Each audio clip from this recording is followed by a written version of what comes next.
Prime time news വിശദമായ റിപ്പോർട്ടുകളിലേക്ക് കടക്കുകയാണ്. കനത്ത മഴയിൽ കൊച്ചി നഗരത്തിൽ വ്യാപക വെള്ളക്കെട്ട്. ഉച്ചയ്ക്ക് ശേഷം തുടങ്ങിയ മഴ പലയിടത്തും ഇപ്പോഴും തുടരുകയാണ്. നഗരത്തിലെ താഴ്ന്ന പ്രദേശങ്ങൾ വെള്ളത്തിലായി. വൈറ്റില, ഇടപ്പള്ളി, ഇൻഫോ പാർക്ക്, കളമശ്ശേരി മേഖലകളിൽ വെള്ളക്കെട്ട് അതിരൂക്ഷമാണ്.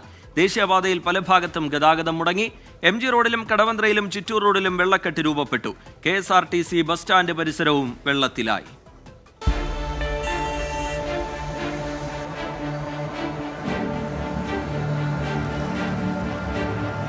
വൈകിട്ട് 5 മണിയോടെയാണ് കൊച്ചി നഗരത്തിൽ മഴ ആരംഭിച്ചത്. 5:30യോടെ ശക്തി പ്രാപിച്ച മഴയിൽ നഗരത്തിലെ പ്രധാന പ്രദേശങ്ങൾ വെള്ളത്തിനടിയിലായി. വൈറ്റില, പാലാരിവട്ടം, ഇടപ്പള്ളി, കാക്കനാട് മേഖലകളിൽ അതിരൂക്ഷമായ വെള്ളക്കെട്ടാണ് അനുഭവപ്പെട്ടത്.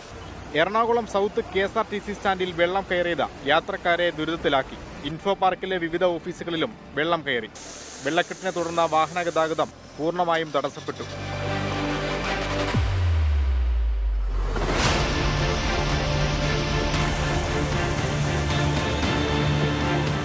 വെള്ളം കയറി അവിടെ കുറെ വെള്ളത്തിന്റെ ഇതിലാ കിടന്നതേ. അപ്പൊ അതുകൊണ്ടാണ് ഇതിന്റെ എഞ്ചിനിൽ വെള്ളം കയറി തോന്നുന്നു. കാക്കനാട് മേഖലയിൽ കടകൾക്കുള്ളിലും കളമശ്ശേരി മൂലേപ്പാടത്ത് 20ഓളം വീടുകളിലും വെള്ളം കയറി. പുത്തൻകുരിശ് MGM സ്കൂളിന്റെ മതിൽ തകർന്നു വീണു. അങ്കമാലി മലയാറ്റൂർ പാതയിലും വെള്ളക്കെട്ട് അനുഭവപ്പെട്ടു. മഴക്കാലപൂർവ്വ മുന്നൊരുക്കങ്ങൾ കൃത്യമായി നടത്താത്തതാണ് കൊച്ചിയിലെ വെള്ളക്കെട്ടിന് കാരണമെന്നാണ് വിമർശനം. മഴ ഇനിയും ശക്തി പ്രാപിക്കുമെന്ന മുന്നറിയിപ്പ് കൂടി വന്നതോടെ കൊച്ചിക്കാർ ആശങ്കയിലാണ്. അബിത്തിനൊപ്പം അശ്വിൻ പാലാഴി, 24. കനത്ത മഴയിൽ തൃശൂർ നഗരത്തിലെ വിവിധയിടങ്ങളിൽ വെള്ളക്കെട്ട് രൂപപ്പെട്ടു. വടക്കേച്ചിറയിൽ ഫ്ളാറ്റുകളിൽ വെള്ളം കയറി. അണ്ടർഗ്രൗണ്ട് പാർക്കിംഗിൽ നിർത്തിയിട്ടിരുന്ന വാഹനങ്ങൾ വെള്ളത്തിൽ മുങ്ങി. തൃശൂർ അശ്വിനി ആശുപത്രിയിലെ കാഷ്വാലിറ്റിയിൽ ഉൾപ്പെടെ വെള്ളം കയറിയിട്ടുണ്ട്. ഗുരുവായൂർ ക്ഷേത്രത്തിലെ നടപ്പന്തലിലും വെള്ളം കയറി. നഗരത്തിലെ വെള്ളക്കെട്ടിൽ മേയറെ വിമർശിച്ച് പ്രതിപക്ഷം രംഗത്തെത്തുന്നതും കണ്ടു.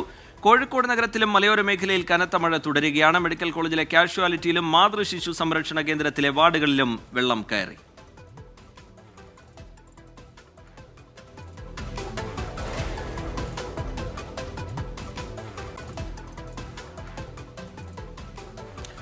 മിഥില ബാലൻ ചേരുന്നുണ്ട് വിവരങ്ങളുമായി കോഴിക്കോട്ട് നിന്ന്.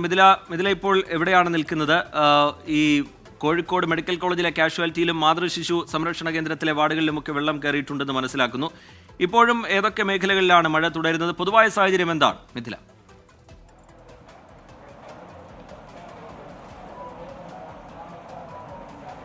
ശ്രീജിത്ത്, ഞാനിപ്പോൾ ഉള്ളത് കോഴിക്കോട് മെഡിക്കൽ കോളേജിന്റെ ഭാഗമായ മാതൃശിശു സംരക്ഷണ കേന്ദ്രത്തിനകത്താണ്. ഈ അകത്തെ കേരളത്തിലെ തന്നെ ഏറ്റവും കൂടുതൽ ഡെലിവറി നടക്കുന്ന, പ്രസവം നടക്കുന്ന കുട്ടികളെ അഡ്മിറ്റ് ചെയ്യുന്ന ഒരു ആശുപത്രിയുടെ ഉള്ളിലാണ് ഞാനുള്ളത്. അവിടെയാണ് ഈ വെള്ളം, ആശുപത്രിക്കുള്ളിൽ പൂർണ്ണമായും വെള്ളമാണ്. താഴത്തെ നിലയിൽ, അതായത് ഗ്രൗണ്ട് ഫ്ലോറിൽ പൂർണ്ണമായും വെള്ളം നിറഞ്ഞു നിൽക്കുന്നു. നമ്മളിപ്പോൾ കാണുന്നത് ഈ ഒരു രോഗികളെ പ്രവേശിപ്പിക്കുന്ന സ്ഥലത്തിനടുത്തുള്ളതാണ്. കുറേ ആളുകൾ, ഈ രോഗികളുടെ, അതായത് പിഞ്ചു കുഞ്ഞുങ്ങളെ ഉൾപ്പെടെ പ്രവേശിപ്പിച്ച ഒരു സ്ഥലമാണ്. ഇവിടെ ആളുകൾ വലിയ രീതിയിൽ പ്രതിഷേധത്തിലാണ്. ഇത്തരത്തിൽ വെള്ളം കയറിയപ്പോൾ രോഗികളെല്ലാം മാറ്റിയിട്ടുണ്ട്. ICUവിൽ നിന്നുൾപ്പെടെ രോഗികളെ മാറ്റേണ്ട ഒരു സാഹചര്യമുണ്ടായി. നമുക്കൊപ്പം ഇപ്പോൾ രോഗികളുടെ ബന്ധുക്കൾ ചേരുന്നുണ്ട്. എന്താ ഇവിടുത്തെ ഒരു സാഹചര്യം? ഇവിടെ പെട്ടെന്നാണ് മഴ പെയ്തിട്ട് മൊത്തം വെള്ളം ഇത്രയൊന്നല്ല, ഇപ്പോൾ വെള്ളമൊക്കെ ഫുള്ള് വറ്റിയതാണ്. ഇപ്പോൾ മൊത്തം വെള്ളമായി. അവിടുന്ന് മുകളിൽ നിന്നുള്ള വെള്ളം എല്ലാം കൂടി താഴോട്ട് വന്നിട്ട് ഫുള്ളും ഇങ്ങോട്ട് വന്ന് അടിച്ചു കയറി. ഇവിടെ ICU, അപ്പുറത്തെ ICU ഐസൊലേഷൻ വാർഡിലാണ്. എൻ്റെ മോനൊക്കെ ചെറിയ ഫുഡ് പോയിസണായിട്ട് വന്നതാണ്. അപ്പോൾ അവിടുന്ന് വെള്ളം കയറിയ സമയത്ത് നമ്മൾ പോയിട്ടാണ് നമ്മൾ ചെറുതിനെ എടുത്തിട്ട് വേറെ റൂമിലേക്ക് ഷിഫ്റ്റ് ചെയ്ത്. കാരണം ഇവർ വന്ന് നമ്മൾ ഓടിച്ച് വിടുകയായിരുന്നു. ഇപ്പോൾ ഇവിടെ നിൽക്കേണ്ട നേഴ്സുമാർ നോക്കുമെന്ന് പറഞ്ഞിട്ട് നമ്മളെ കുട്ടികളെ, ഞങ്ങൾ പോയതുകൊണ്ട് ഞങ്ങളെ കുട്ടികളെ എടുത്ത് കൊണ്ടുവന്നു. ആ വാർഡിലൊക്കെ വെള്ളമായിരുന്നോ? ആ വാർഡ് ഫുള്ള് വെള്ളം. ബാത്റൂമിൽ നിന്നുള്ള വെള്ളം വരെ ഇങ്ങോട്ട് വരിക. ഇവിടെ വന്ന് നമ്മളിത് ചവിട്ടിയിട്ട് വേറെ വല്ല തൂക്കടേക്ക് വരിക.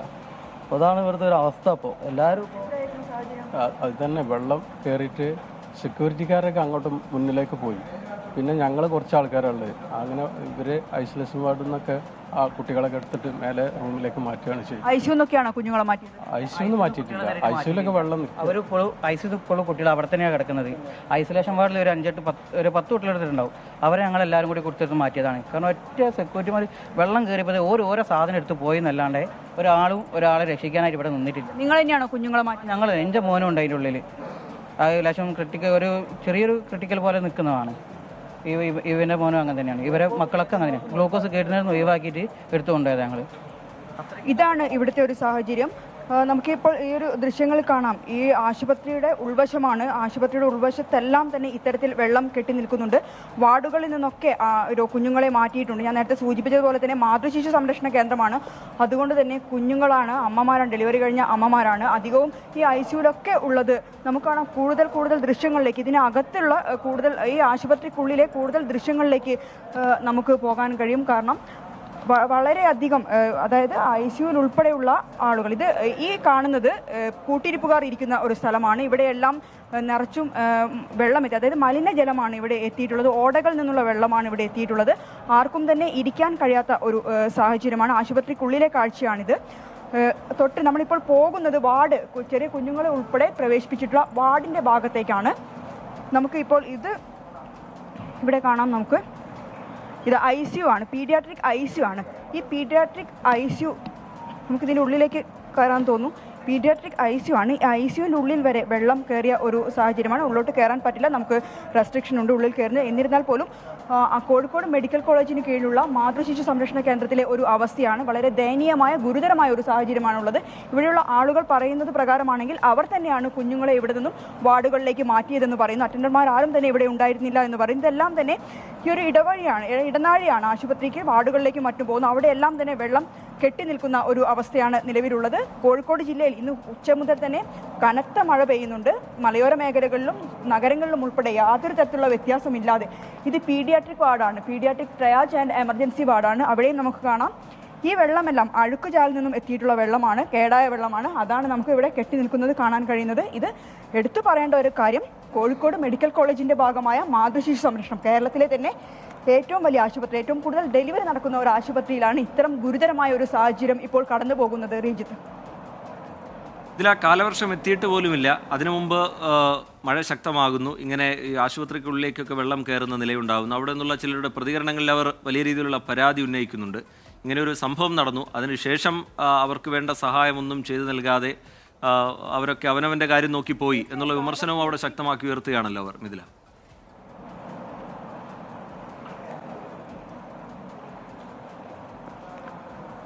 തീർച്ചയായും അത്തരം വിമർശനങ്ങൾ തന്നെയാണ്. ഇത് നമുക്കറിയാം, ഇതെല്ലാം വാർഡിലോട്ട് പോകുന്ന വഴിയാണ്. ഇവിടെയെല്ലാം തന്നെ വെള്ളം കെട്ടി നിൽക്കുന്നു. ആളുകൾക്ക് പുറത്തേക്ക് പോകാൻ കഴിയാത്ത ഒരു സാഹചര്യം.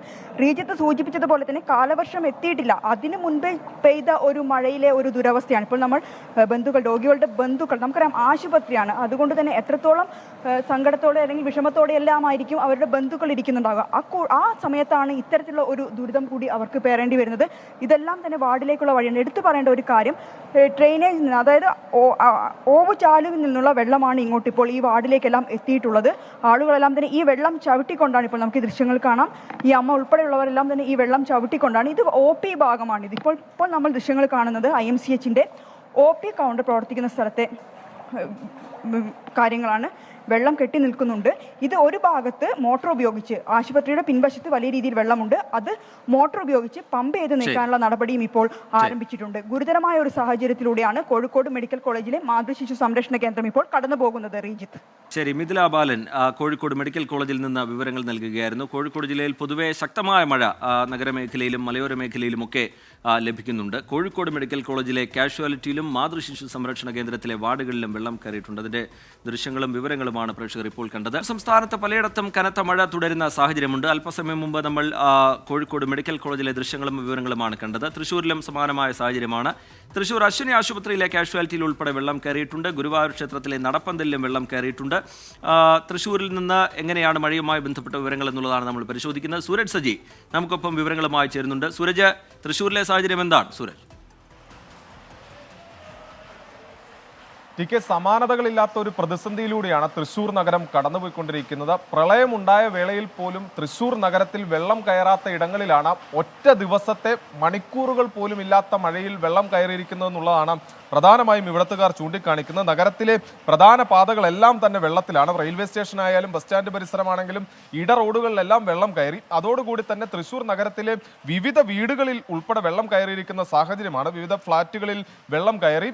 ഫ്ളാറ്റിന്റെ ഗ്രൗണ്ട് നിലയെല്ലാം ഇവിടെയെല്ലാം തന്നെ പാർക്കിംഗ് ഗ്രൗണ്ടുകൾ അടക്കം മുങ്ങി വാഹനങ്ങൾ കുടുങ്ങിക്കിടക്കുന്ന ഒരു സാഹചര്യമുണ്ട്. ഇപ്പോൾ ദൃശ്യങ്ങളിൽ കാണുന്നത് തൃശൂർ അശ്വിനി ആശുപത്രിയാണ്. ഏറ്റവും വലിയ ഒരു ദുരിതമുണ്ടായ പ്രദേശം എന്ന് പറയുന്നത് തൃശൂർ അശ്വിനി ആശുപത്രിയാണ്. 3 കോടിയോളം രൂപയുടെ നഷ്ടം ഉണ്ടായി എന്നുള്ളതാണ് പ്രാഥമികമായി തന്നെ ഈ ആശുപത്രി അധികൃതർ വ്യക്തമാക്കുന്നത്. ഞാനിപ്പോൾ നിൽക്കുന്നത് ഈ ആശുപത്രിക്കകത്തെ കാഷ്വാലിറ്റിയിലാണ്. ഈ ദൃശ്യങ്ങളിൽ കാണാം, അതായത് ഇത്രയും വലിപ്പത്തിൽ, അതായത് ഇത്രയും ഉയരത്തിലാണ് ഈ മേഖലയിൽ വെള്ളം കയറിയത്. അങ്ങനെ ഈ കാഷ്വാലിറ്റിയും അതുപോലെ തന്നെ ഇവിടുത്തെ സ്കാനിംഗ് സെന്റർ ഉണ്ട്, അവിടെയെല്ലാം വെള്ളം കയറുന്ന ഒരു സാഹചര്യമായിരുന്നു ഉണ്ടായിരുന്നത്. ഞാനിപ്പോൾ നിൽക്കുന്ന ഈ കാഷ്വാലിറ്റിക്കകത്തേക്ക് പെട്ടെന്ന് വെള്ളം ഇരച്ചെത്തുകയായിരുന്നു. കാര്യം ഒരു തരത്തിലും ഒരു പ്രതീക്ഷയും ഉണ്ടായിരുന്നില്ല. ഇവിടെയുള്ള ആളുകളാണെങ്കിൽ പോലും പുറമെ മറ്റു വീടുകളിൽ താമസിക്കുന്ന ആളുകളുമായി പോലും സംസാരിക്കുമ്പോൾ അവർ പറയുന്നത് പെട്ടെന്നായിരുന്നു ഈ വെള്ളത്തിന്റെ ഒഴുക്ക് എന്നുള്ളതാണ് പറയുന്നത്. അങ്ങനെ ഈ സമയം വെള്ളം എത്തുന്നു. ആ സമയത്ത് ഇവിടെയാണ് ജീവനക്കാരടക്കം ഈ പല പല ബെഡിനകത്തേക്ക് കയറിയിരുന്നു. ഇവിടെ ഉണ്ടായിരുന്ന ആശുപത്രിയിൽ ഉണ്ടായിരുന്ന രോഗികളടക്കം പെട്ടെന്ന് തന്നെ മുകളിലത്തെ നിലയിലേക്ക് മാറ്റാൻ സാധിച്ചു എന്നുള്ളതാണ് ഏറ്റവും പ്രധാനപ്പെട്ട കാര്യം. ഈ ദൃശ്യങ്ങളിലേക്ക് പോയാൽ ആ കാണുന്ന ഫ്രിഡ്ജ് അത് ആ വെള്ളത്തിന്റെ ഒഴുക്കിൽ മറിഞ്ഞു വീണ ഫ്രിഡ്ജാണ്. ആ ദൃശ്യം നമുക്ക് ലഭിച്ചിട്ടുണ്ട്. ഈ ഫ്രിഡ്ജ് ഈ വെള്ളത്തിന്റെ ഒഴുക്കിൽ മറിഞ്ഞു വീഴുന്ന സാഹചര്യം പോലും ഉണ്ടായി. അങ്ങനെ ഈ താഴത്തെ നിലയിൽ പൂർണ്ണമായും വെള്ളത്തിൽ മുങ്ങുന്ന ഒരു സാഹചര്യമായിരുന്നു. പ്രധാനമായും സംഭവിച്ചത് എന്തെന്ന് പറഞ്ഞു കഴിഞ്ഞാൽ കോർപ്പറേഷന്റെയും അതുപോലെ തന്നെ PWDയുടെയും പരിധിയിൽ വരുന്ന കാനകളുണ്ട്. ആ കാന കൃത്യസമയത്ത് ക്ലീൻ ചെയ്യാതെ പോയതും അതുപോലെ തന്നെ ആ കാനയുടെ നിർമ്മാണത്തിലുണ്ടായ അപാകതയുമാണ് ഇത്തരത്തിൽ ഈ നഗരത്തെ വെള്ളക്കെട്ടിലാക്കിയതെന്നുള്ളതാണ് ചൂണ്ടിക്കാണിക്കുന്നത്.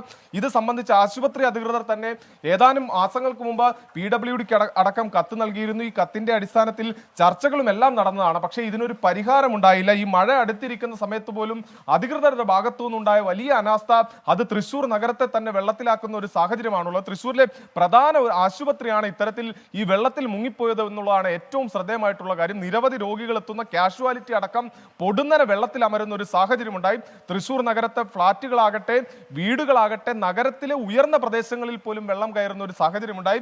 ഇതിൽ ഗുരുതരമായ വീഴ്ച അത് കോർപ്പറേഷൻ ഉണ്ടായി എന്നുള്ളതാണ് ഈ പ്രതിപക്ഷം അടക്കം ചൂണ്ടിക്കാണിക്കുന്നത്. കൃത്യമായി കാനകൾ ക്ലീൻ ചെയ്യുന്നതിലും കാനകൾ വൃത്തിയാക്കി ഓവുചാലുകൾ ഈ വെള്ളം ഒഴുകിപ്പോകുന്ന നിലയിലേക്ക് കൊണ്ടുവരുന്നതിലെല്ലാം വലിയ വീഴ്ച ഉണ്ടായി എന്നുള്ളതാണ് പറയുന്നത്. നിലവിൽ ഈ ആശുപത്രിക്ക് മുന്നിലെ ഈ കാന അത് JCB എല്ലാം ഉപയോഗിച്ചുകൊണ്ട് ജില്ലാ ഭരണകൂടം ഇടപെട്ടുകൊണ്ട് ഈ ഓട പൊളിച്ച് വെള്ളം കടന്നു പോകാനുള്ള ഒരു സൗകര്യം ചെയ്തതിന് ശേഷം മാത്രമാണ് നമ്മൾ ഈ കാണുന്ന നിലയിലേക്ക് പോലും ആശുപത്രി എത്തിയതെന്നുള്ളതാണ്. ആശുപത്രിയിലെ വെള്ളം താഴ്ന്ന നിലയിലേക്ക് കാര്യങ്ങൾ പോയത്. എന്നാലും പൂർണ്ണമായും നഗരത്തിൽ വെള്ളം ഇറങ്ങി തുടങ്ങിയിട്ടില്ല. ആശുപത്രിയിലെ വെള്ളം ഇറങ്ങി, അതോടൊപ്പം തന്നെ നഗരത്തിലെ ചില വീടുകളിലെ വെള്ളം ഇറങ്ങി. ഇപ്പോഴും ഈ റെയിൽവേ സ്റ്റേഷനിലടക്കം ഈ റെയിൽവേ സ്റ്റേഷനിലെ പാർക്കിങ്ങുകളിലടക്കം വെള്ളം കെട്ടി നിൽക്കുന്ന ഒരു സാഹചര്യമുണ്ട്. അതോടൊപ്പം തന്നെ വടക്കേച്ചിറയിലെ ഫ്ളാറ്റ് സമുച്ചയത്തിൽ പൂർണ്ണമായും ഗ്രൗണ്ട് നില, അതായത് ഗ്രൗണ്ടിലെ പാർക്കിംഗ് നില പൂർണ്ണമായും മുങ്ങിക്കിടക്കുന്ന ഒരു സാഹചര്യമാണ്. 4 കാറുകൾ കുടുങ്ങിക്കിടക്കുന്നു, ബൈക്കുകൾ കുടുങ്ങിക്കിടക്കുന്നു. അങ്ങനെ നിരവധി വാഹനങ്ങൾ ഉൾപ്പെടെ തൃശ്ശൂർ നഗരത്തിൽ ഈ വെള്ളക്കെട്ടിൽ മുങ്ങിക്കിടക്കുന്ന ഒരു സാഹചര്യമുണ്ട്.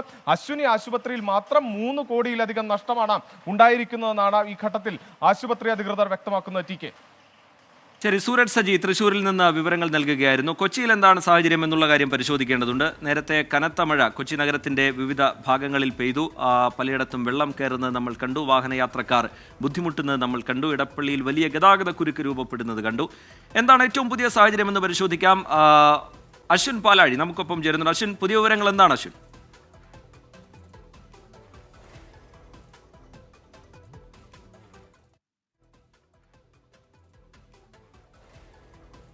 അശ്വിനിലേക്ക് അല്പസമയത്തിനകം തന്നെ എത്താം.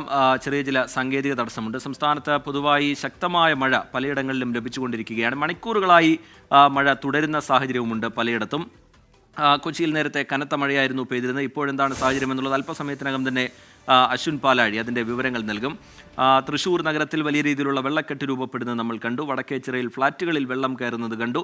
അണ്ടർഗ്രൗണ്ട് പാർക്കിങ്ങിൽ നിർത്തിയിട്ടിരുന്ന വാഹനങ്ങൾ വെള്ളത്തിൽ മുങ്ങുന്നത് കണ്ടു. തൃശ്ശൂരിലേതുപോലെ തന്നെ സമാനമായിരുന്നു കോഴിക്കോട്ടെ കാഴ്ചയും. മലയോര മേഖലയിലും നഗരപ്രദേശത്തുമെല്ലാം ശക്തമായ മഴ കോഴിക്കോട്ടും ലഭിക്കുകയായിരുന്നു. ഇപ്പോൾ അശ്വിൻ പാലാഴി തുടരുന്നുണ്ട്. അശ്വിൻ, കൊച്ചിയിലെ സാഹചര്യം അശ്വിൻ.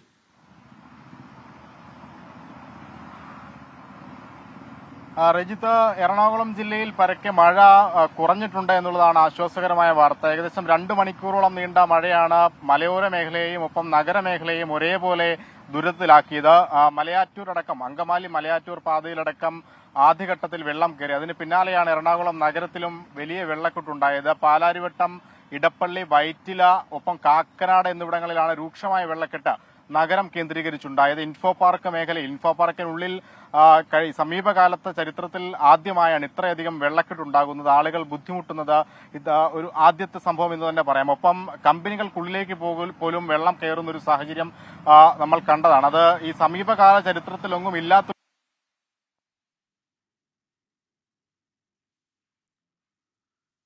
ചെറിയ ചില സാങ്കേതിക തടസ്സങ്ങൾ ഇപ്പോഴും ഉണ്ട്. അത് പൂർണ്ണമായി പരിഹരിച്ചിട്ടില്ല. അശ്വിൻ പാലാഴി അതിൻ്റെ വിവരങ്ങൾ നൽകുകയായിരുന്നു. വലിയ പ്രതിസന്ധി, വലിയ ബുദ്ധിമുട്ട് നഗരവാസികളെ സംബന്ധിച്ചിടത്തോളം ഉണ്ടായിട്ടുണ്ട്. നഗരത്തിൽ ഒരു ചെറിയ മഴ പെയ്താൽ പോലും വെള്ളം കയറുന്ന ഇടങ്ങളുണ്ട്.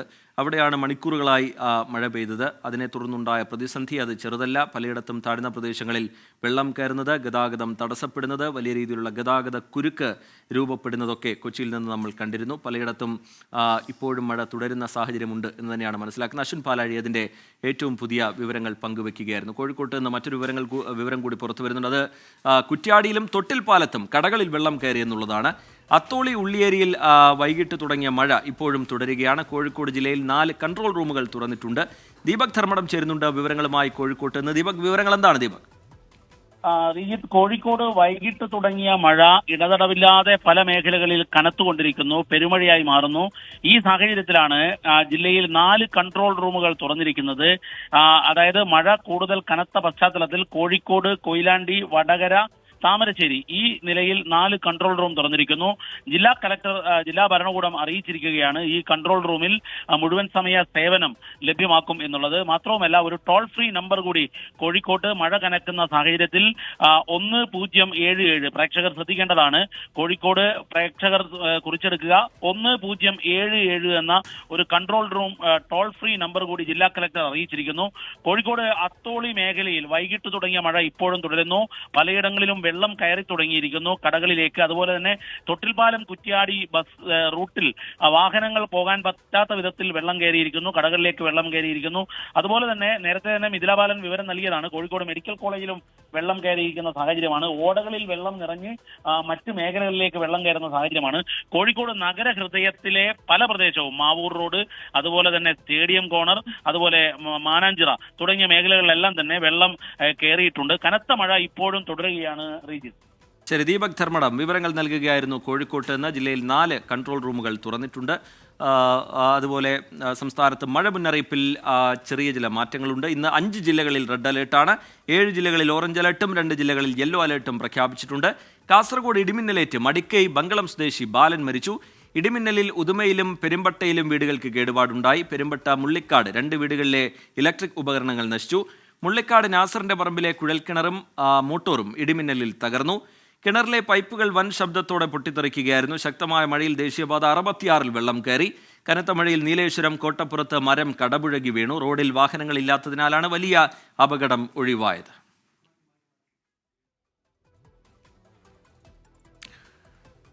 ബ്രിട്ടനിൽ പ്രധാനമന്ത്രി ഋഷി സുനകിന്റെ അപ്രതീക്ഷിത നീക്കം. പാർലമെന്റ് പിരിച്ചുവിട്ട് തെരഞ്ഞെടുപ്പ് പ്രഖ്യാപിച്ചു. ജൂലൈ 4-ന് തെരഞ്ഞെടുപ്പ് നടക്കും. ഋഷി സുനക് സർക്കാരിന് 2025 ജനുവരി വരെ കാലാവധി ഉണ്ടായിരുന്നു. അതിനിടയിലാണ് 8 മാസം കാലാവധി ബാക്കി നിൽക്കെയാണ് തെരഞ്ഞെടുപ്പ് പ്രഖ്യാപനം ഉണ്ടായിരിക്കുന്നത്. PP ജെയിംസ് ഇന്റർനാഷണൽ ന്യൂസ് ഡെസ്കിൽ നിന്ന് വിവരങ്ങളുമായി ചേരുന്നുണ്ട്. PP ജെയിംസ്, അപ്രതീക്ഷിതമായൊരു പ്രഖ്യാപനമാണ് വന്നത്. കാലാവധി കഴിയുന്നതിന് മുമ്പ് തെരഞ്ഞെടുപ്പിലേക്ക് പോകുന്ന സാഹചര്യം എന്താണ് ഋഷി സുനകിനെ അതിന് പ്രേരിപ്പിക്കുന്നത്? PP James. റീജിത്തെ, ഒരുപക്ഷെ വളരെ അപ്രതീക്ഷിതവും നാടകീയവുമായിട്ടുള്ള നീക്കമാണ് ഋഷി സുനക്, ഇന്ത്യൻ വംശജനായ ബ്രിട്ടനിലെ ആദ്യത്തെ പ്രധാനമന്ത്രി. അദ്ദേഹം സ്ഥാനമൊഴിയുകയാണ്. പുതിയ തെരഞ്ഞെടുപ്പ് പ്രഖ്യാപിച്ചിരിക്കുന്നു. ആരും പ്രതീക്ഷിക്കാത്ത സമയത്താണ് പ്രഖ്യാപനം നടത്തിയിട്ടുള്ളത്. ഇപ്പോൾ കേരളത്തിൽ എല്ലായിടത്തും മഴയാണ്. അവിടെ ബ്രിട്ടനിലും ഡൗണിങ് സ്ട്രീറ്റിൽ 10 അദ്ദേഹം ഇത് പ്രഖ്യാപിക്കുമ്പോൾ മഴ നനഞ്ഞുകൊണ്ടാണ് ആ പ്രഖ്യാപനം നടത്തിയത്. തെരഞ്ഞെടുപ്പിൻ്റെ ചൂടുകാലത്ത്, സമ്മർ സീസണിൽ ആണ് തെരഞ്ഞെടുപ്പ് വരുന്നത്, ജൂലൈയിലാണ്. അപ്പോൾ അവിടെ മഴയാണ്. ലണ്ടനിൽ അദ്ദേഹം ഡൗണിങ് സ്ട്രീറ്റ് 10 പ്രധാനമന്ത്രിയുടെ ഔദ്യോഗിക വസതിക്ക് മുൻപിൽ നിന്നുകൊണ്ടാണ് തെരഞ്ഞെടുപ്പിൻ്റെ പ്രഖ്യാപനം നടത്തിയത്. 2025 ജനുവരി വരെ അദ്ദേഹത്തിന് കാലാവധി ഉണ്ടായിരുന്നു. 8 മാസം മുമ്പേ വളരെ നാടകീയമായി തെരഞ്ഞെടുപ്പ് പ്രഖ്യാപിച്ചിരിക്കുന്നു. സാധാരണ ജയിക്കാനുള്ള ഒരു അവസരമുള്ളപ്പോഴാണ് ഈ പ്രഖ്യാപനം നടത്തുക. പക്ഷേ സർവേകളിലൊക്കെ പ്രതിപക്ഷമായ ലേബർ പാർട്ടിയും ലേബർ പാർട്ടിയുടെ നേതാവ് കെയർ സ്റ്റാർമർ വിജയിക്കും എന്നുള്ള രീതിയിലാണ് 44-45% പിന്തുണ പ്രതിപക്ഷത്തിനാണ്, ലേബർ പാർട്ടിക്കാണ്. സുനക്കിൻ്റെ കൺസർവേറ്റീവ് പാർട്ടിക്ക് 22-23% പിന്തുണയാണ് ഗാർഡിയനൊക്കെ നടത്തിയ സർവേയിൽ വന്നിട്ടുള്ളത്. പിന്നെ എന്തുകൊണ്ട് ഈ തെരഞ്ഞെടുപ്പ് പ്രഖ്യാപിച്ചു എന്നുള്ളത് ഇപ്പോൾ അത്ഭുതമായിരിക്കുന്നു. അദ്ദേഹം അവകാശപ്പെട്ടിരിക്കുന്നത് സാമ്പത്തികമായി തകർന്ന ബ്രിട്ടനെ ഒരു സ്ഥിരമായിട്ടുള്ളൊരു സാമ്പത്തിക അവസ്ഥയിലേക്ക് എത്തിക്കുന്നതിൽ പങ്കുവഹിച്ചുവെന്നും പണപ്പെരുപ്പം തടഞ്ഞു നിർത്തിയെന്നുമാണ്. പക്ഷെ വല്ലാത്ത ഒരു അവസ്ഥയിലൂടെയാണ് കഴിഞ്ഞ 5 വർഷം ഇവരുടെ പാർട്ടി, കൺസർവേറ്റീവ് പാർട്ടി കടന്നുപോയത്. 2019 ഓർക്കുന്നുണ്ടാവും, ശ്രീജിത്ത്, ബോറിസ് ജോൺസൺ 80 സീറ്റിൻ്റെ ഭൂരിപക്ഷത്തോടെയാണ് പ്രധാനമന്ത്രിയായത്. അതിനുശേഷം കോവിഡ് വന്നു. കോവിഡിൻ്റെ വലിയ വിവാദങ്ങൾ, അതിൻ്റെ പേരിൽ അദ്ദേഹത്തിന് രാജിവെച്ച് പോകേണ്ടി വന്നു. തൊട്ടുപിറകെ ഒരു വനിതാ പ്രധാനമന്ത്രിയാണെന്ന് പറഞ്ഞ ലിസ്ട്രസ്, അത് യഥാർത്ഥത്തിൽ സുനക്കിനോട്, ഇന്ത്യൻ വംശജനായ സുനക്കിനോട് മത്സരിച്ചാണ് അവർ ജയിച്ചു വന്നത്. പക്ഷേ അവരുടെ തെറ്റായ സാമ്പത്തിക നയങ്ങൾ പോലും 49 ദിവസത്തിനുള്ളിൽ രാജിവെച്ച് പുറത്തു പോകേണ്ടി വന്നു. അങ്ങനെയാണ് ഋഷി സുനക്ക്, ഇന്ത്യയെ അടക്കി ഭരിച്ച, സൂര്യൻ അസ്തമിക്കാത്ത നാട്ടിൽ ഇന്ത്യയുടെ വംശജനായ ഋഷി സുനക്ക് അധികാരത്തിലെത്തിയത്. അദ്ദേഹം അധികാരമൊഴിയുന്നു. മെയ് 30 എല്ലാവരും MP-മാരല്ലാതാവും. ജൂലൈ 4 തെരഞ്ഞെടുപ്പ്. തെരഞ്ഞെടുപ്പിൽ കൺസർവേറ്റീവ് പാർട്ടി അധികാരത്തിൽ വരാനാണ് ഇപ്പോഴത്തെ സൂചനകൾ. പക്ഷേ എന്തുകൊണ്ട് തെരഞ്ഞെടുപ്പ് നേരത്തെ പ്രഖ്യാപിച്ചു എന്നതിന് ഇപ്പോഴും മറുപടി പറയാൻ പറ്റാത്ത അവസ്ഥയിലാണ്. അദ്ദേഹത്തിന് ഒരു ഇത് പറ്റിയിരുന്നു, പാർട്ടിക്കുള്ളിൽ വല്ലാത്ത എതിർപ്പ് നേരിടേണ്ടി വന്നു. അതിൻ്റെ ഒരു വികാരപരമായ ഇതിലാണോ ഈ നിലപാടെടുത്തതെന്നറിയില്ല. എന്തായാലും പ്രതിപക്ഷത്തിന് ആവശ്യത്തിനുള്ള സമയം ലഭിക്കാതിരിക്കുക എന്നുള്ളതാണോ ലക്ഷ്യമെന്നറിയില്ല. 5 ആഴ്ചയാണ് പാർലമെൻറ്റ് പിരിച്ചുവിടുന്നത്. മെയ് 30 5 ആഴ്ചയാണ് അവർക്ക് ലഭിക്കാൻ പോകുന്നത്. എന്തായാലും ചരിത്രം സൃഷ്ടിച്ചുകൊണ്ടാണ് ഋഷി സുനക്ക് പ്രധാനമന്ത്രി പദം വിടുന്നത്. ഒപ്പം തന്നെ ബ്രിട്ടനിൽ ഒരുപാട് നയങ്ങൾ എഡ്യൂക്കേഷൻ രംഗത്ത്, സാമ്പത്തിക രംഗത്തൊക്കെ അദ്ദേഹം കൊണ്ടുവന്നിരുന്നു. അതിൻ്റെയൊക്കെ ഫലം ഇലക്ഷനിൽ കാണുമോ എന്ന് അറിയില്ല. ശ്രീജിത്ത്.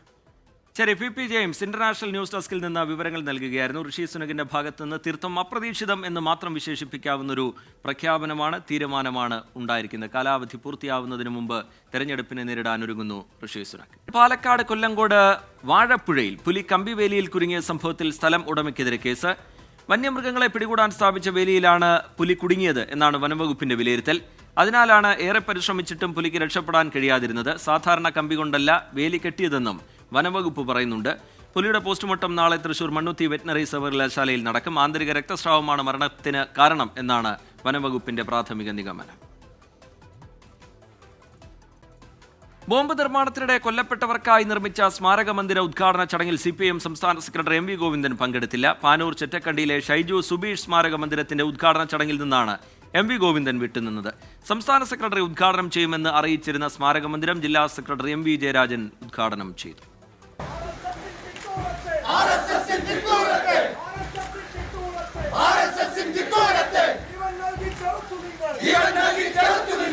ബോംബ് നിർമ്മാണത്തിനിടെ കൊല്ലപ്പെട്ടവർക്കായി രക്തസാക്ഷി സ്മാരകം രാഷ്ട്രീയ വിവാദം കൊഴുക്കുന്നതിനിടെ ഉദ്ഘാടന പരിപാടി ഉദ്ഘാടകനായി നിശ്ചയിച്ചിരുന്നത് പാർട്ടി സംസ്ഥാന സെക്രട്ടറി MV ഗോവിന്ദനെ വിവാദങ്ങളോട് തുടക്കം മുതൽ മൗനം പാലിച്ച സംസ്ഥാന സെക്രട്ടറി ഒടുവിൽ പിന്മാറി.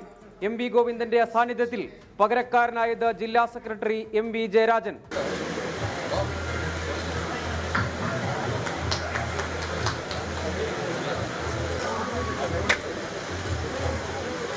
ഷൈജുവും സുബീഷും രക്തസാക്ഷികൾ തന്നെയെന്ന പാർട്ടി നിലപാട് MV ജയരാജൻ ആവർത്തിച്ചു. RSSന്റെ ഏകപക്ഷീയ ആക്രമണങ്ങളുടെ തുടർച്ചയാണ് ചെറ്റക്കണ്ടിയിലെ സ്ഫോടനമെന്നും ജയരാജൻ.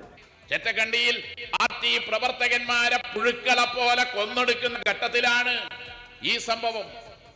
കമ്മ്യൂണിസ്റ്റുകാരായാൽ പുഴുക്കളെ പോലെ വധിക്കാൻ വിധിക്കപ്പെട്ടവരാണോ? മാധ്യമങ്ങൾക്ക് കമ്മ്യൂണിസ്റ്റുകാർ പുഴുക്കളെ പോലെ മരിക്കണമെന്ന് ആഗ്രഹമുണ്ടാവും. അത് ഈ നാട് അംഗീകരിക്കുന്നില്ല. MV ഗോവിന്ദന്റെ അസാന്നിധ്യം നേതാക്കൾ വിശദീകരിച്ചില്ല. വിവാദങ്ങളുടെ പശ്ചാത്തലത്തിലാണ് ജില്ലയിലുണ്ടായിട്ടും MV ഗോവിന്ദൻ പരിപാടിയിൽ പങ്കെടുക്കാതിരുന്നതെന്നാണ് സൂചന. 24 കണ്ണൂർ. പെരിയാറിലെ മത്സ്യക്കുരുതിയിൽ മലിനീകരണ നിയന്ത്രണ ബോർഡ് ഓഫീസിന് മുന്നിൽ വൻ പ്രതിഷേധം. മത്സ്യകർഷകർ ഓഫീസിന് മുന്നിലേക്ക് ചത്ത മീനുകൾ വലിച്ചെറിഞ്ഞു. കോൺഗ്രസ് പ്രവർത്തകരും പോലീസും തമ്മിൽ ഉന്തും തള്ളുമുണ്ടായി. നഷ്ടം കണക്കാക്കി സർക്കാരിന് റിപ്പോർട്ട് നൽകുമെന്ന മലിനീകരണ നിയന്ത്രണ ബോർഡ് ചീഫ് എഞ്ചിനീയറുടെ ഉറപ്പിനു പിന്നാലെ സമരം അവസാനിപ്പിച്ചു. അതേസമയം അലയൻസ് ഇൻഡസ്ട്രീസ് എന്ന സ്ഥാപനം പെരിയാറിലേക്ക് രാസമാലിന്യം ഒഴുക്കിയതായി മലിനീകരണ നിയന്ത്രണ ബോർഡ് കണ്ടെത്തി. പെരിയാറിലെ മത്സ്യക്കുരുതിയിൽ വിശദമായ അന്വേഷണം നടത്താൻ 7 അംഗ സമിതിയെ നിയോഗിച്ച് കുഫോസ്. ഏലൂരിലെ മലിനീകരണ നിയന്ത്രണ ബോർഡ് ഓഫീസിൽ ചർച്ചയ്ക്കെത്തിയ കോൺഗ്രസ് നേതാക്കളും ഉദ്യോഗസ്ഥരും തമ്മിൽ തർക്കമുണ്ടായി. പുറത്ത് പ്രവർത്തകരും പോലീസും തമ്മിൽ ഉന്തും തള്ളും. മത്സ്യക്കുരുതിയുടെ യഥാർത്ഥ കാരണം പറയാതെ ഉദ്യോഗസ്ഥർ ഒളിച്ചു കളിക്കുന്നുവെന്നാണ് ആരോപണം. പിന്നെ ഇനി ഒരു തലമുറക്ക് ഇത് ബാധിക്കുന്ന വിഷയമല്ലേ? ഇവിടുത്തെ MLA എവിടെ, മന്ത്രി എവിടെ? വാർഡിൽ ഏറ്റവും കൂടുതൽ മത്സ്യ കൃഷി എല്ലാം ഉള്ളതാണ്. എല്ലാവരും അതൊരു ഉപജീവന മാർഗമായിട്ട് ജീവിതത്തിലേക്ക് അവർക്കുള്ള ഒരു ഉപാധിയും കൂടിയായിട്ടാണ് ഇപ്പം മത്സ്യങ്ങളെ വളർത്തുന്നത്. ഉപജീവന മാർഗം, കുടിവെള്ളം എല്ലാം അതെ. സമുദ്രത്തെയാണ് ഈ നശിപ്പിച്ചേക്കണത്. നാളെ ഇതുപോലെ മനുഷ്യകുരുതിയാണ് ഇവിടെ നടക്കാൻ പോണത്. ഇതിനിടെ മറ്റു സംഘടനകളും പ്രതിഷേധവുമായി എത്തി. പെരിയാർ സംരക്ഷണ സമിതി പ്രവർത്തകർ എത്തിയത് ചത്ത മീനുകളുമായി. ആദ്യം ചക്കിൽ സൂക്ഷിച്ച മീനുകൾ ഓഫീസിന് മുന്നിൽ കൂട്ടിയിട്ട് പ്രതിഷേധം. പിന്നാലെ മീനുകൾ ഓരോന്നായി ഓഫീസിനുള്ളിലേക്ക് എറിഞ്ഞു.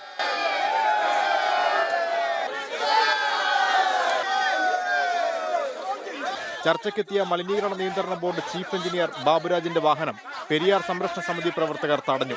പ്രവർത്തകരെ പോലീസ് ബലം പ്രയോഗിച്ച് നീക്കി. ജലവിഭവ വകുപ്പിനെയാണ് മലിനീകരണ നിയന്ത്രണ ബോർഡ് പഴിചാരുന്നത്. മുന്നറിയിപ്പില്ലാതെ ബണ്ട് തുറന്നുവിട്ടതാണ് മത്സ്യക്കുരുതിക്ക് കാരണമെന്ന് ഉദ്യോഗസ്ഥർ സമരക്കാരോട് വിശദീകരിച്ചു. 4 മണിക്കൂർ നീണ്ട ചർച്ചയ്ക്കൊടുവിൽ സമരക്കാരുടെ ആവശ്യങ്ങൾ അംഗീകരിച്ചെന്നും അത് സർക്കാരിനെ അറിയിക്കാമെന്ന മലിനീകരണ നിയന്ത്രണ ബോർഡ് ചീഫ് എഞ്ചിനീയർ ഉറപ്പു നൽകിയെന്നും DCC അധ്യക്ഷൻ മുഹമ്മദ് ഷിയാസ് അറിയിച്ചതോടെ പ്രതിഷേധം അവസാനിപ്പിച്ചു. വായുവിലൂടെയും വെള്ളത്തിലൂടെയും ഈ ഭൂമിയിൽ മുഴുവൻ പൊല്യൂട്ടഡ് ആകുന്ന നിരവധിയായിട്ടുള്ള കമ്പനികൾ ഇവിടെ പ്രവർത്തിക്കുന്നുണ്ട്. ശാസ്ത്രീയമായി അത് സംസ്കരിക്കാനുള്ള മാർഗങ്ങൾ കമ്പനികൾ തേടേണ്ടതാണ്. 5 ദിവസത്തിനകം തീരുമാനം നടപ്പാക്കിയില്ലെങ്കിൽ വീണ്ടും പ്രക്ഷോഭത്തിനിറങ്ങാനാണ് സമര സംഘടനകളുടെ തീരുമാനം. 24 കൊച്ചി. കണ്ണൂർ ചെറുകുന്നിൽ ലോറികൾ കൂട്ടിയിടിച്ച അപകടം. നാഷണൽ പെർമിറ്റ് ലോറിയും ടാങ്കർ ലോറിയുമാണ് കൂട്ടിയിടിച്ചത്. ടാങ്കർ ലോറിയിൽ കുടുങ്ങിയ ഡ്രൈവറെ പുറത്തെടുക്കാനുള്ള ശ്രമം തുടരുകയാണ്. സംസ്ഥാനത്തെ ചികിത്സാ പിഴവ് പരാതികളിൽ ഇടപെടലുമായി ആരോഗ്യവകുപ്പ്. രോഗികളോട് പെരുമാറുമ്പോൾ ഡോക്ടേഴ്സ് ജാഗ്രത പുലർത്തണമെന്ന് ആരോഗ്യമന്ത്രി വീണ ജോർജ് നിർദ്ദേശിച്ചു. ഡോക്ടർമാരുടെ സ്വകാര്യ പ്രാക്ടീസ് അനുവദിക്കില്ല എന്ന് മന്ത്രി മുന്നറിയിപ്പ് നൽകി. കോഴിക്കോട് മെഡിക്കൽ കോളേജിലെ അവയവം മാറിയുള്ള ശസ്ത്രക്രിയയിൽ ഡോക്ടർക്കെതിരായ നടപടിയെക്കുറിച്ച് ചർച്ചയുണ്ടായില്ല. മെഡിക്കൽ കോളേജിൽ മതിയായ ജീവനക്കാർ ഇല്ലെന്ന് ഉദ്യോഗസ്ഥർ മന്ത്രിയെ അറിയിച്ചു. കൂടുതൽ ജീവനക്കാരെ നിയമിക്കുന്ന കാര്യം പരിഗണിക്കാമെന്ന് മന്ത്രി ഉറപ്പ് നൽകി.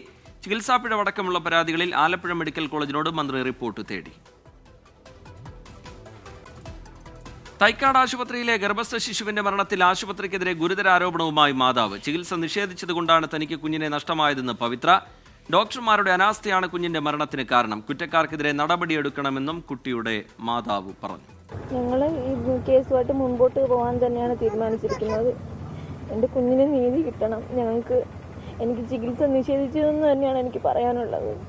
ഒരുപക്ഷെ 16-ാം തീയതി ഞങ്ങൾ ഡോക്ടറെ കാണാൻ പോയപ്പോൾ അന്ന് തന്നെ അവർ സ്കാനിങ്ങിലെ തകരാറ് കണ്ടിട്ട് ഞങ്ങളുടെ കുഞ്ഞിനെ പുറത്തെടുത്തായിരുന്നുണ്ടെങ്കിൽ ഇപ്പം എൻ്റെ കുഞ്ഞ് എൻ്റെ കൂടെ ഉണ്ടായിരുന്നേനെ. അതെ, പരാതി നൽകിയിട്ടുണ്ട്. ആരോഗ്യമന്ത്രി അവരും മാഡവും ഒരു സ്ത്രീയല്ലേ, അവർക്കും അറിയാൻ പറ്റും ഒരു അമ്മയുടെ വേദന എന്താണെന്ന്. 9 മാസം വരെ കുഞ്ഞിനെ വയറ്റിൽ ചുമന്നിട്ട് ആ കുഞ്ഞില്ലാതെ വീട്ടിൽ പോകേണ്ടി വരുന്ന ഒരവസ്ഥ ഞങ്ങളുടെ ഡോക്ടറിന് ഞങ്ങളോട് ചെയ്ത ഒരു ക്രൂരത തന്നെയാണ്. നോക്കാം ചില വാർത്തകൾ ചുരുക്കത്തിൽ. നെടുമ്പാശ്ശേരി അവയവക്കടത്ത് കേസിലെ പ്രധാനിയെക്കുറിച്ച് പോലീസിന് സൂചന ലഭിച്ചു. ഹൈദരാബാദിലെ ഡോക്ടറാണ് പ്രധാന ഏജന്റെന്ന് അറസ്റ്റിലായ സബിത് നാസറിന്റെ മൊഴി. സബിത്ത് 12 ദിവസം പോലീസ് കസ്റ്റഡിയിൽ. സംസ്ഥാനത്ത് IAS തലപ്പത്ത് വീണ്ടും അഴിച്ചുപണി. KSCB ചെയർമാനായിരുന്ന രാജൻ ഗോപിർഗഡെ ആരോഗ്യവകുപ്പിൽ തിരിച്ചെത്തും. വ്യവസായ വകുപ്പിന്റെ ചുമതലയുണ്ടായിരുന്ന ബിജു പ്രഭാകറിനെ KSCB ചെയർമാനായി നിയമിച്ചു. മുതിർന്ന മുഷാവറാംഗം ഡോക്ടർ ബഹാവുദ്ദീൻ മുഹമ്മദ് നദ്വിക്ക് സമസ്ത കാരണം കാണിക്കൽ നോട്ടീസ് അയച്ചു. സംസ്ഥാന നേതാക്കൾക്കും സുപ്രഭാതം പത്രത്തിനുമെതിരെയുള്ള പ്രസ്താവനയിലാണ് നടപടി. എൽദോസ് കുന്നപ്പള്ളി MLAക്കെതിരായ ബലാത്സംഗ പരാതിയിൽ ക്രൈംബ്രാഞ്ച് കുറ്റപത്രം സമർപ്പിച്ചു. വധശ്രമം, ബലാത്സംഗം തുടങ്ങിയ കുറ്റങ്ങൾ ചുമത്തിയാണ് നെയ്യാറ്റിൻകര കോടതിയിൽ ക്രൈംബ്രാഞ്ച് കുറ്റപത്രം സമർപ്പിച്ചത്. എൽദോസിനെ കൂടാതെ 2 സുഹൃത്തുക്കൾ കൂടി കേസിൽ പ്രതികളായുണ്ട്. സംസ്ഥാനത്തെ നഴ്സിംഗ് പ്രവേശനത്തിനുള്ള പ്രതിസന്ധി അയഞ്ഞു. ഏകജാലക പ്രവേശന സംവിധാനവുമായി സഹകരിക്കുമെന്ന് സ്വകാര്യ നഴ്സിംഗ് കോളേജ് മാനേജ്മെന്റ് അസോസിയേഷൻ സൂചന നൽകി. ആരോഗ്യമന്ത്രിയുടെ നേതൃത്വത്തിൽ നടത്തിയ ചർച്ചയിൽ അനുകൂല നിലപാടാണ് ഉണ്ടായതെന്ന് അസോസിയേഷൻ പ്രതിനിധികൾ പറഞ്ഞു. BJP പ്രവേശന ആരോപണത്തിന് പിന്നിൽ ഗൂഢാലോചനയെന്ന EP ജയരാജന്റെ പരാതിയിൽ കേസെടുക്കാൻ വകുപ്പില്ലെന്ന് പോലീസ്. അന്വേഷണം വേണമെങ്കിൽ കോടതിയെ സമീപിക്കണമെന്നാണ് പോലീസിന്റെ നിലപാട്. KPCC അധ്യക്ഷൻ K സുധാകരൻ, BJP നേതാവ് ശോഭാ സുരേന്ദ്രൻ ഉൾപ്പെടെയുള്ളവർക്കെതിരെയായിരുന്നു EP ജയരാജന്റെ പരാതി. പരിഗണനാ വിഷയം പാലിക്കാത്ത 2 സിംഗിൾ ബെഞ്ച് ഉത്തരവുകൾ റദ്ദാക്കി. ചീഫ് ജസ്റ്റിസ് അധ്യക്ഷനായ ഹൈക്കോടതി ഡിവിഷൻ ബെഞ്ചിന്റേതാണ് നടപടി. പരിഗണനാ വിഷയം കൃത്യമായി പാലിച്ച് കേസുകൾ ലിസ്റ്റ് ചെയ്യണമെന്നും ചീഫ് ജസ്റ്റിസിന്റെ നിർദ്ദേശം. നടൻ ഷാറൂഖ് ഖാന് സൂര്യാഘാതമേറ്റു. അഹമ്മദാബാദിൽ IPL മത്സരം കാണാനെത്തിയ താരത്തെ സൂര്യാഘാതവും നിർജ്ജലീകരണവും അനുഭവപ്പെട്ടതിനെ തുടർന്ന് KD ആശുപത്രിയിൽ പ്രവേശിപ്പിച്ചു. ആരോഗ്യനില തൃപ്തികരം. തൃശൂരിൽ ഓടിക്കൊണ്ടിരുന്ന കാറിന് തീപിടിച്ചു. വെളുത്തൂർ സ്വദേശി സവിത ഓടിച്ച വാഹനത്തിനാണ് തീപിടിച്ചത്. കാർ പൂർണ്ണമായും കത്തിനശിച്ചു. കാറിലുണ്ടായിരുന്നവർ അത്ഭുതകരമായി രക്ഷപ്പെട്ടു. സംസ്ഥാനത്ത് ജൂൺ 10 മുതൽ ജൂലൈ 31 വരെ 52 ദിവസം ട്രോളിംഗ് നിരോധനം ഏർപ്പെടുത്തും. മന്ത്രി സജി ചെറിയാന്റെ അധ്യക്ഷതയിൽ ചേർന്ന യോഗത്തിലാണ് തീരുമാനം. ബംഗാൾ സർക്കാരിന് തിരിച്ചടി. 2011 ശേഷം വിതരണം ചെയ്ത OBC സർട്ടിഫിക്കറ്റുകൾ കൽക്കത്ത ഹൈക്കോടതി റദ്ദാക്കി. പ്രൈം ടൈം ന്യൂസിലേക്ക് വീണ്ടും 6ാം ഘട്ടത്തിന് ഒരുക്കം. ICL FinCorp 24 ഇലക്ഷൻ സമർപ്പിക്കുന്നത് ICL FinCorp, the intelligent choice.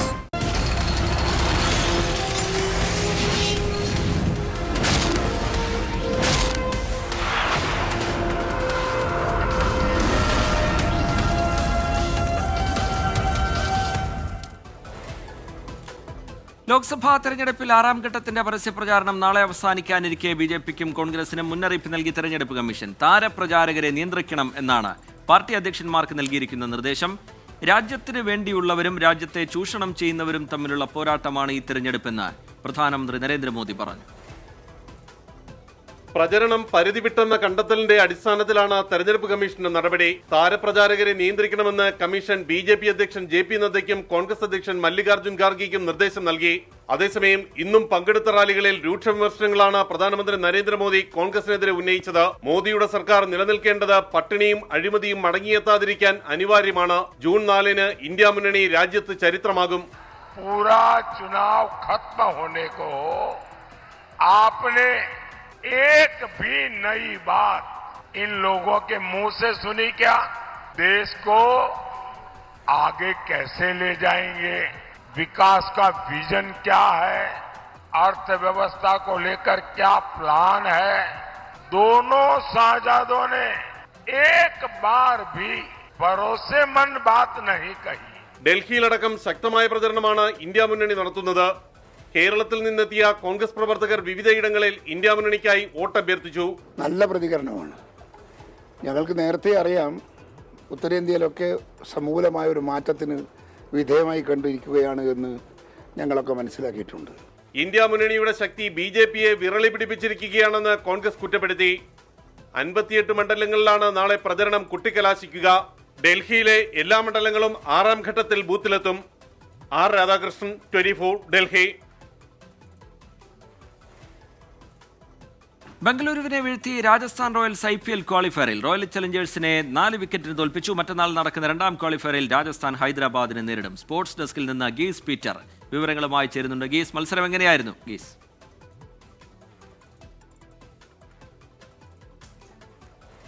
Ranjith, ആവേശകരമായ മത്സരം തന്നെയാണ്. എലിമിനേറ്റർ മത്സരത്തിൽ, അതായത് ഇരു ടീമുകൾക്കും വളരെ നിർണായകമായ മത്സരം. ക്വാളിഫയർ 2ാം ക്വാളിഫയറിലേക്കുള്ള പ്രവേശന മത്സരം കൂടിയായിരുന്നു. എന്തായാലും ആവേശം നിറഞ്ഞ മത്സരത്തിൽ മലയാളികൾക്ക് ഏറെ സന്തോഷം തരുന്ന വാർത്ത തന്നെയാണ്. മലയാളി താരം സഞ്ജു സാംസന്റെ രാജസ്ഥാൻ റോയൽസ് ക്വാളിഫയർ 2ലേക്ക് ഇടം നേടിയിരിക്കുകയാണ്. സൺറൈസേഴ്സ് ഹൈദരാബാദിനെ ഇനി ക്വാളിഫയർ 2-ൽ രാജസ്ഥാൻ നേരിടും. തുടർന്ന് ആ കളിയിലെ ജേതാവ് എന്തായാലും ഫൈനലിൽ പ്രവേശിച്ച് കൊൽക്കത്തയുമായി നേരിടും. മത്സരത്തിലേക്ക് വരികയാണെങ്കിൽ ടോസ് നഷ്ടപ്പെട്ട് ബാറ്റിംഗിനിറങ്ങിയ ഫാഫ് ഡു പ്ലസിയുടെ ബംഗളൂരുവിന് ഒരു മികച്ച തുടക്കം കോഹ്ലിയുടെ നേതൃത്വത്തിൽ നൽകുവാനായി 40 റൺസാണ് ആദ്യ വിക്കറ്റിൽ ബംഗളൂരു നേടിയത്. എന്തായാലും വിരാട് കോഹ്ലി 33 റൺസ് എടുത്ത് ഒരു പ്രതീക്ഷയൊക്കെ നൽകിയിരുന്നു. 173 റൺസ് വിജയലക്ഷ്യത്തിലേക്കാണ് രാജസ്ഥാന് വേണ്ടി വിജയലക്ഷ്യമാണ് രാജസ്ഥാന് വേണ്ടി ബംഗളൂരു ഉയർത്തിയത്. 8 വിക്കറ്റ് നഷ്ടത്തിനാണ് 172 റൺസ് ബംഗളൂരു ഉയർത്തിയത്. രാജസ്ഥാന് വേണ്ടി അശ്വിൻ 2 വിക്കറ്റ് എടുത്തപ്പോൾ അവസാന ഓവറിൽ 19ാം ഓവറിൽ നിർണായക പങ്കുവഹിച്ച ആവേശ് ഖാൻ 3 വിക്കറ്റ് വീഴ്ത്തി ബംഗളൂരുവിനെ പ്രതിരോധത്തിലാക്കുകയായിരുന്നു. മറുപടി ബാറ്റിംഗിനിറങ്ങിയ രാജസ്ഥാന് മികച്ച തുടക്കം തന്നെ ലഭിച്ചു. നായകൻ സഞ്ജു സാംസൺ 43 റൺസുമായി യുവതാരം യശസ്വി ജയ്സ്വാൾ കളം നിറഞ്ഞപ്പോൾ മലയാളി താരം സഞ്ജു സാംസൺ ചെറിയ രീതിയിൽ ആരാധകരെ ഒരു തലവേദന സൃഷ്ടിക്കുന്ന, അല്ലെങ്കിൽ ആരാധകർക്ക് നിരാശ സമ്മാനിക്കുന്നതാണ് കാണുവാനായിട്ട് സാധിച്ചത്. 17 റൺസിൽ താരം പുറത്തായി, സഞ്ജു സാംസൺ പുറത്താകുന്നതും കണ്ടു. തുടർന്ന് വിക്കറ്റുകൾ കൃത്യമായ ഇടവേളകളിൽ വീഴ്ത്തി ഒരു ഘട്ടത്തിൽ ബംഗളൂരു തിരിച്ചു വരുന്നു എന്ന തരത്തിലൊക്കെ തന്നെ മത്സരത്തെ വിലയിരുത്താവുന്ന ആ രീതിയിലേക്ക് തന്നെ മത്സരം മാറുന്നതും നമ്മൾ കണ്ടു. പക്ഷേ അവസാന ഓവറിൽ ഹേറ്റ്മേറുടെ മികച്ച പ്രകടനം, അല്ലെങ്കിൽ അവസാന ഓവറുകൾ ഒരു തകർത്തടിക്കുന്ന അല്ലെങ്കിൽ 17, 18, 19 ഓവറുകളിൽ തകർത്തടിക്കുന്ന ഹെയ്റ്റ്മേറിനെയാണ് നമുക്ക് കാണുവാനായിട്ട് സാധിച്ചത്. ആ ഹെയ്റ്റ്മേറിന്റെ ഇന്നിങ്സ് 33 റൺസ് എത്ത ഹെയ്റ്റ്മേർ തന്നെയാണ് ടീമിന് ഒരു ആവേശം അല്ലെങ്കിൽ ആവേശ ജയം സമ്മാനിച്ചതെന്ന് ഉറപ്പ് പറയുവാൻ സാധിക്കും. എന്തായാലും ഒരു ഓവർ ബാക്കി നിൽക്കുകയാണ് 173 റൺസ് എന്ന വിജയലക്ഷ്യം രാജസ്ഥാൻ മറികടന്നത്. ഇനി രാജസ്ഥാന് ഫൈനലിലേക്ക് ഒരു മത്സരം മാത്രമാണ് മുന്നിലുള്ളത്. ക്വാളിഫയർ 2-ൽ സൺറൈസേഴ്സ് ഹൈദരാബാദുമായി ഏറ്റുമുട്ടും. ശരി, ഗീസ് പീറ്റർ സ്പോർട്സ് ഡെസ്ക് നൽകുകയായിരുന്നു. ഈ റിപ്പോർട്ടോടെ പ്രൈം ടൈം ന്യൂസിന്റെ സമയം പൂർത്തിയാവുകയാണ്. ലോകത്തെവിടെയായാലും ഏത് സമയത്തും 24 വാർത്തകളും ഓഗ്മെന്റഡ് റിയാലിറ്റി പാക്കേജുകളും എക്സ്പ്ലെയിനറുകളും വിശദമായി കാണാൻ ഞങ്ങളുടെ യൂട്യൂബ് ചാനൽ നിങ്ങൾക്ക് സബ്സ്ക്രൈബ് ചെയ്യാം.